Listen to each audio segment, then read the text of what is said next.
Good morning. My name is Galia Lavi. I'm from the INSS, and with me today is retired Senior Colonel Zhou, who is currently a senior fellow at the Center of International Security and Strategy at Tsinghua University. Good morning. Good morning, Galia.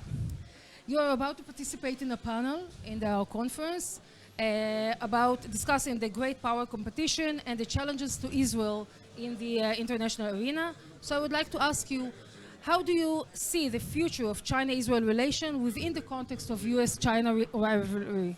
Thank you for the good question. So in the first place, I think I have to say a few words about the China-US relationship to put it in context of China-Israeli relationship. China-US relationship is not so rosy. Instead, it is competitive. Where we in China talk about how we still wish to cooperate, the United States insists that this is a competitive relationship.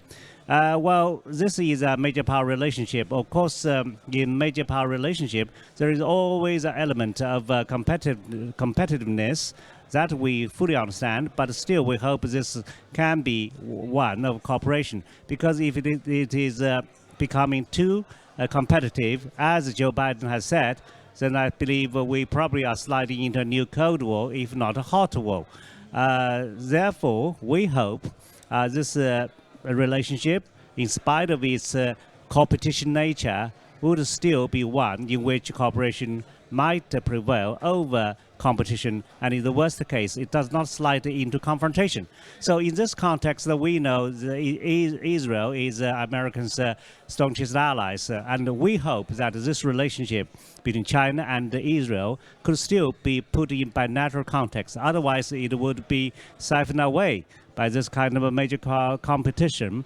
Therefore, we just say, just call a spade, and I know this actually would be a difficult situation for you.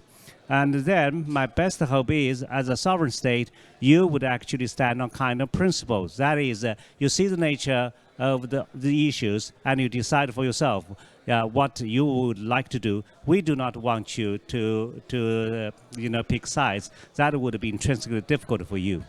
Yeah, thank you. But one of the fierce competition between China and US is technology. And China is Israel is the startup nation, which is a huge difficulty for us to deal with China because of the US. So I would like to ask you, if Israel puts restrictions on the technological sector, what do you think will be the impact on China's interest in Israel? Of course, we do not want to see that, because I think this kind of cooperation is out of bilateral interest. That means if we do it, it should serve the interest of both of us. But on technology itself, I don't believe it matters that much, in that China is also,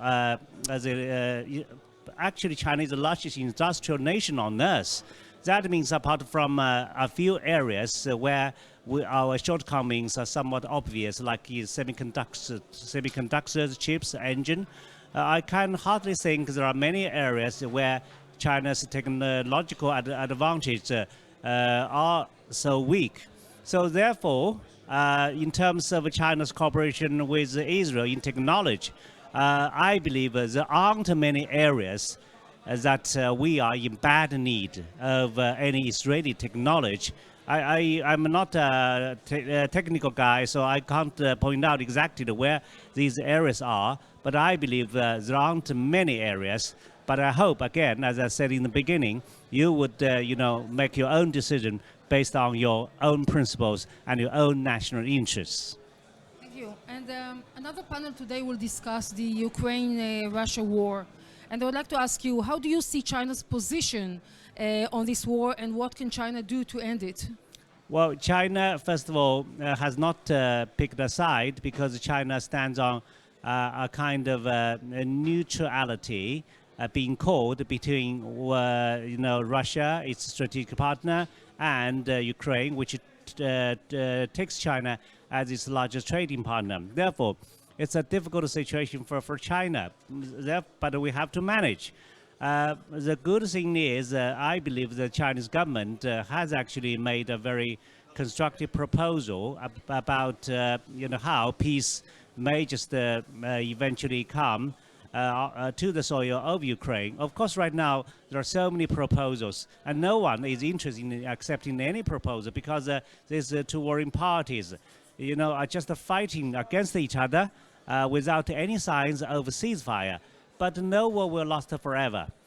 So eventually, China's role will it be like the role of China in the six-party talks on the denuclearization of the Korean Peninsula, or is it just a role like in running nuclear issue in which China is only one of the participants? We have to wait and see. But it is a sincere wish of China to play a constructive role in ending this war as soon as possible, which serves no one's interest, including those of China.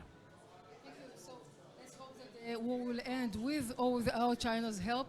I thank you very much for joining me today, and I wish you a happy conference and an interesting conference. Thank you very much. Thank you, Galia.